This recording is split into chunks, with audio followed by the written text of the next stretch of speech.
Hey guys, it's Bella and welcome back to my channel.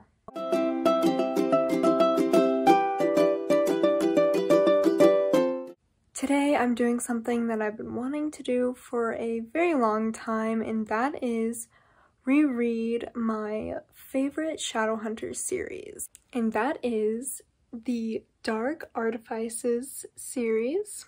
If you didn't know, Shadowhunter books are some of my favorite books of all time. They're a bunch of different series by Cassandra Clare that all take place in the same universe, and they're called the Shadowhunter Chronicles. So I'm going to be rereading the Dark Artifices, which is a trilogy, and the first time I read the Shadowhunter books, this was my favorite series. So I'm really excited to reread these as part of my Shadowhunter reread that I've done all of this year. I'm probably going to be breaking up this video into 3 parts, one for each book, and I'll be starting with Lady Midnight, which is the first book.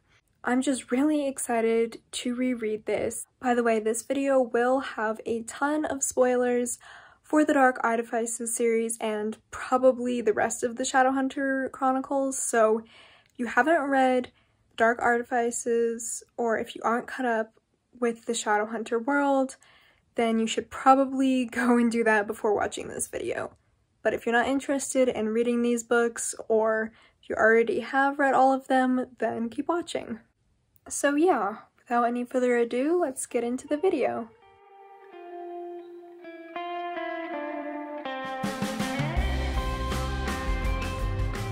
So Malcolm Fade just came into the story officially, and there are so many hints and things that I did not notice the first time around that show what type of person he is and what he's gonna go on to do to the Blackthorns. Just the foreshadowing in this book is so incredible. At one point, when Malcolm is just arriving, he jokes with Emma and he says necromancy is illegal. And then the next page he says, laws are meaningless, child. There is nothing more important than love and no law higher. Like, that is so much foreshadowing. And those 2 sentences right there basically describe what's gonna happen in this book. So we are only about 100 pages in and I've already teared up. I just know that I'm going to be an emotional wreck through this whole trilogy. Like, what is this? I'm 100 pages in. But basically, we just got the scene where Julian has the flashback to when he killed his dad in the Dark War. And I am just emotionally distraught. Like, I love Julian so much. He's one of my favorite Shadowhunter characters of all time. And just the way he cares about his family so much just breaks my heart every single time I read that scene. So wish me luck, because I'm going to be crying a lot reading this trilogy. So I just got to the part where Mark gets returned to the Institute for the first time, and reading that scene was absolutely heartbreaking. Like, knowing what happens to him, what has happened to him, and like what is gonna go down in the next couple books, it's just absolutely heartbreaking. Also, I forgot to add that Kieran just got introduced, and I forgot how much I dislike him in this book, because I was mostly remembering him from the last book and how much I liked him in that book. And I remembered his relationship with Mark and everything, but I kind of forgot how much of a jerk that he was in this book. And I do remember one specific thing that he does that's bad, but he didn't really know the consequences that were going to come from it, so I didn't really blame him for that so much. But he is kind of a jerk all by himself, just in this scene that I just read. These Mark scenes are really, really rough to read.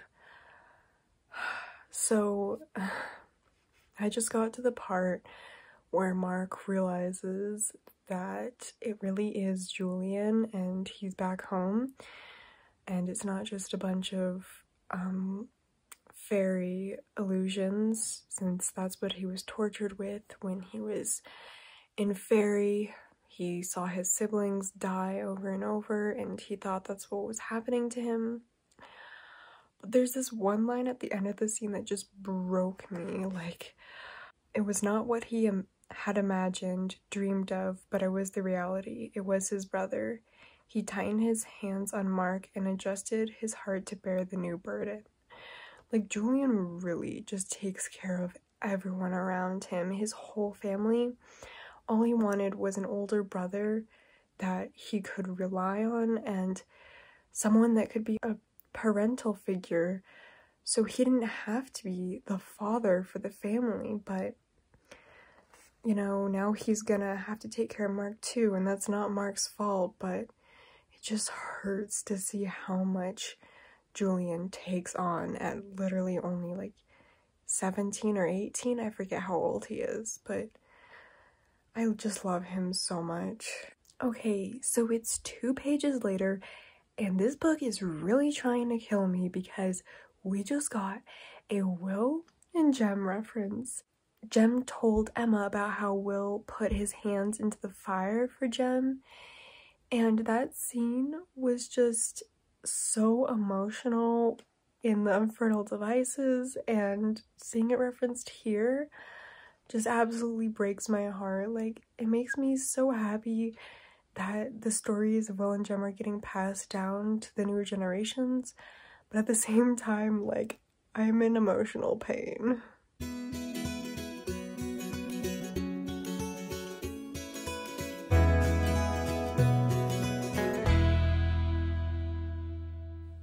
I love Emma and Julian so much.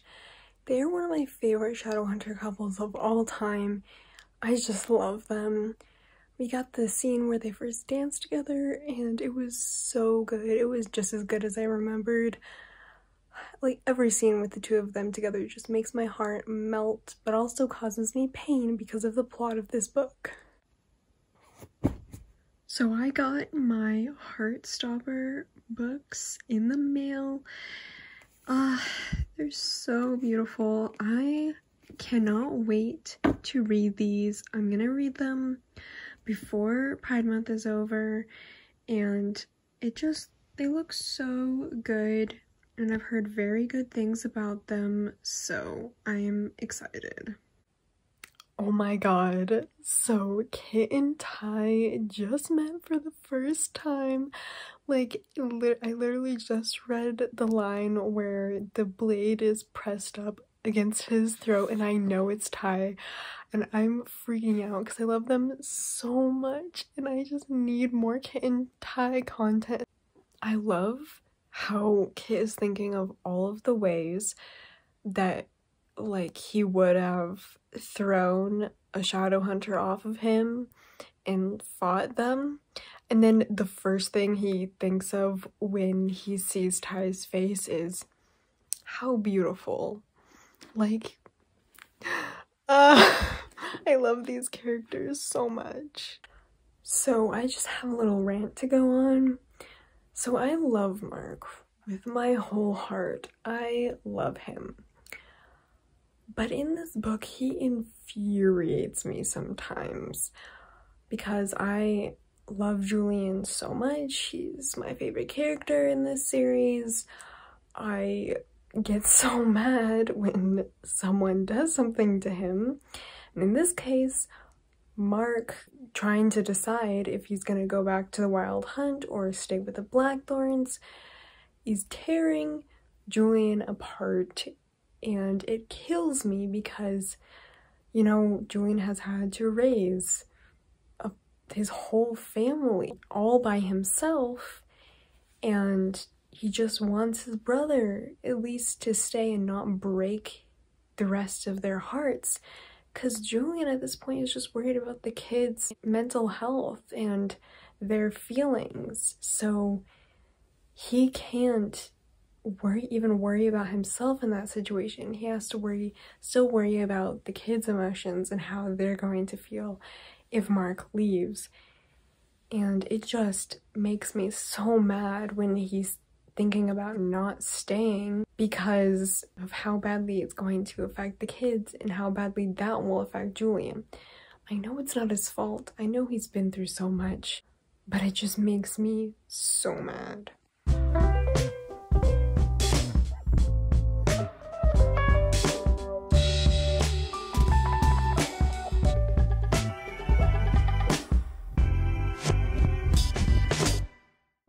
Part 2 of Julian Blackthorn almost making me cry. So we just got to the part where Mark had to take care of the kids and they come home and Tavi's in a bag of sugar and Drew is drinking this milkshake of things that she shouldn't be drinking. And Julian just gets really mad because Mark is allowed to do these fun things with them instead of being the responsible older brother. And then Emma is just thinking in her head all of the things that Julian did, like burning his hands and his wrists, learning how to cook, and cleaning on the kitchen floor, getting groceries, just all of these things. And now he's watching these kids grow up and he's watching Mark come back into their life, but not as a responsible older brother, but as what Julian should have been, the fun brother that could have done those things. This line kills me. He would give up the children he loved to Mark without a murmur if it was what they wanted. If, as Ty had said, they wanted Mark to take care of them. He would give them up because he loved them, because their happiness was his, because they were his breath and blood. This is why Julian is my favorite character in this trilogy. Alright, so I've decided that I'm just going to try and sit down and read the rest of this all in one go. I have less than 200 pages, so it shouldn't be too bad. I just want to get it done because, one, I'm really excited to read the ending of this because I'm starting to remember more and more of what happens and I can't wait. And two, it's getting very close to July, so I need to finish it.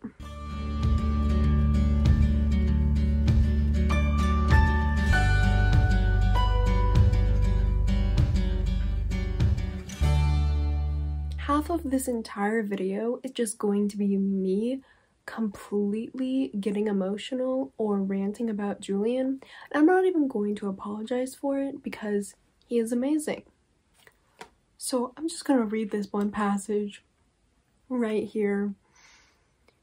Julian determined that he would love them twice as fiercely as any adult could. He would do everything for them, he thought, as he went up to the attic one night after his uncle had lived in the institute for some months. He would make sure they had everything they wanted. He would make sure they never missed what they didn't have. He would love them enough to make up for everything they'd lost. Julian is the best parent in the Shadowhunter universe, and you cannot convince me otherwise. This was him at 12 years old. 12 years old, people. I love him so much. If everyone could be like Julian, this world would be a better place.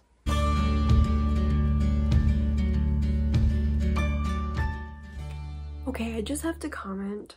So they're in the formal institute dining room and there's like a brief offhand comment that there's different portraits of the Blackthorn family ancestors on the wall, and there's Jesse and Tatiana on the wall, which, if you didn't know, if you haven't read the Last Hours, yeah, that's the right series, okay, the Last Hours series, Jesse is a character as well as Tatiana, and they're both Blackthorns from that series, and I never caught this reference before because I read Chain of Gold and obviously Chain of Iron after I read The Dark Artifices. So it's really cool to see all the interwoven details that Cassie puts into her books, and how this really is one interlinked universe. All of the series have different threads that link them together, and it's really cool to see.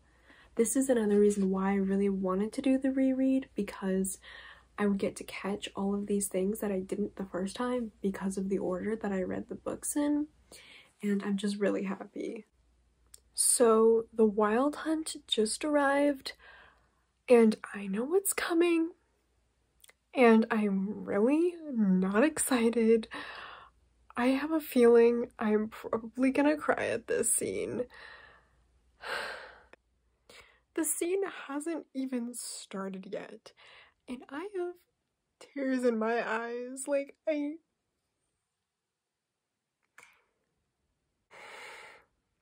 Mark is talking about Kieran, and he doesn't know that Kieran betrayed him yet, and it just hurts my heart. Okay, I kind of forgot how badly Kieran betrayed him, and like, I know he thought that they were just gonna take him back to Fairy, and you know, that's why he did it. But he should know better. He knows better than anyone else how harsh the punishments are for traitors in Fairy, and how harsh the punishments are for the Wild Hunt. So like, he really should have known better, and it just makes me mad because like, even though all is forgiven in the later books and like Kieran is amazing in the later books, it just hurts to watch Mark go through this just because Kieran was naive about the punishment he was gonna get. Anyways, I'm actually gonna read the scene now instead of just ranting about it, but we'll see how I am the next time I check in. This scene breaks my heart every single time. So basically, when Kieran tells Gwyn and the other fairy that Mark had told secrets of the Wild Hunt to Christina, his punishment is 12 lashings, and then Julian takes some of the lashings for his brother, but Emma is feeling it the whole time because they're parabatai, and so she knocks him out with a rune and then goads the fairies into them whipping her. And the whole time Mark is yelling at Kieran that they'll forever be enemies, and oh my god, it just hurts. Now Julian and Mark are having this heart-to-heart, and then Mark says, after Julian asks, "You won't go back to Fairy?" And then Mark says, "No matter what happens, I will stay here. I will always stay here." I'm just so glad that Mark is getting back into the family and becoming more himself again, because it hurt my heart at the beginning of this book to see him just be so lost and torn.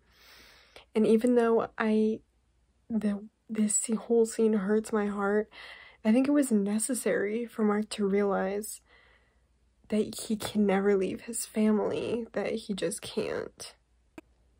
So after this whole scene, they had to hit us with a Gem Carstairs reference. Oh my god. I'm gonna cry again. Music is in the blood of the Carstairs. The violin once belonged to Gem Carstairs. Gem's violin. Oh my god. Honestly, I just love all of these threads. Like, I said that before, but I really do love them. Oh my god. It finally happened. It's just like one punch in the gut after the other. Emma and Julian reunited, and Julian's about to show her the room of paintings that he made of her.